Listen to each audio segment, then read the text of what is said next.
April నెల 10వ తేదీ. ఎదురింటి స్నేహితురాలిగా ఎప్పటికీ గుర్తుండిపోయే పార్వతికి పుట్టినరోజు శుభాకాంక్షలు. వేణుల విందుగా కచేరీ చేసిన కంఠాన్ని కరతాళ ధ్వనుల మధ్య కీర్తిస్తే మీరే గుర్తొస్తారు. అందంగా అల్లిన ముంగురుల్లో ముడుచుకున్న మల్లెమాల గుబాళిస్తే మీరే గుర్తొస్తారు.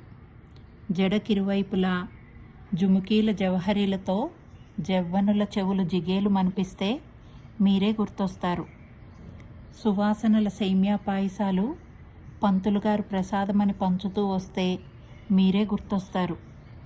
శుక్రవారాలు సర్వమంగళ మాంగళ్యే అంటూ అమ్మవారి స్తుతి వినిపిస్తే మీరే గుర్తొస్తారు.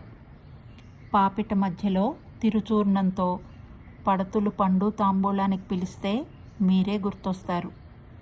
రంగులు అద్దిన రంగవల్లులు, రమ్యమైన రవి రశ్మికల రథం ముగ్గులు చూస్తే మీరే గుర్తొస్తారు. యావత్ కుటుంబ మేలు కోరుతూ మేదినిలా మోసే మేనకాత్మజలను చూస్తే మీరే గుర్తొస్తారు.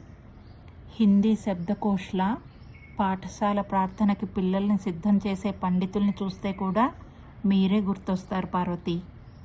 గుడ్ మార్నింగ్ విషెస్లో, మీ గుర్తుగా తెచ్చుకున్న మనీ ప్లాంట్లో, వంటల్లో, వంటింటి వైద్యంలో, కుట్లు అల్లికల్లో, ఇలా ఎన్నో సందర్భాల్లో ప్రతిరోజు గుర్తొస్తారు.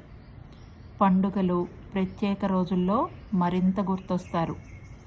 ఏప్రిల్ 10, మే 11, జూన్ 21, సెప్టెంబర్ 2, అక్టోబర్ 3 ఎవరో గుర్తు చేసినట్టే గుర్తొస్తుంటారు. 15 ఏళ్ళు ఎదురెదురు గుమ్మాలైనా ఒకే కుటుంబంలా కష్టసుఖాలు కలిసి పంచుకున్నాం. నే చూసిన వాకింగ్ ఎన్సైక్లోపీడియాగా ఎప్పుడూ గుర్తొస్తూనే ఉంటారు పార్వతి.